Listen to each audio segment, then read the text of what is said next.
মনে হয় ভাগ্যিস অভিনয় ছেড়ে দিয়েছি। রিজুর পরিণতি দেখেই কি মত তোমায় আমায় মিলে তিতাসের।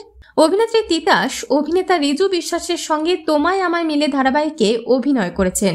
আর তাই অভিনেতা রিজুকে নিয়ে অভিজ্ঞতার কথা জানাতে গিয়ে তিতাসের বক্তব্য, রিজু না থাকলে আমি প্রাণে বাঁচতাম না।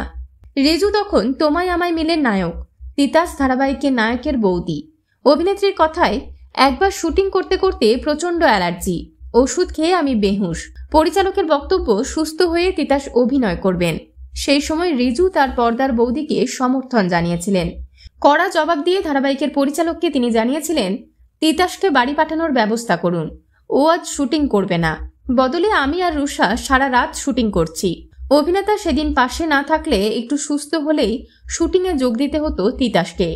আর তাই রিজুকে নিয়ে যখন সকল অভিনেত্রীরা ট্রোল করতে ব্যস্ত, তখন পাশে দাঁড়িয়েছেন অভিনেত্রী তিতাস।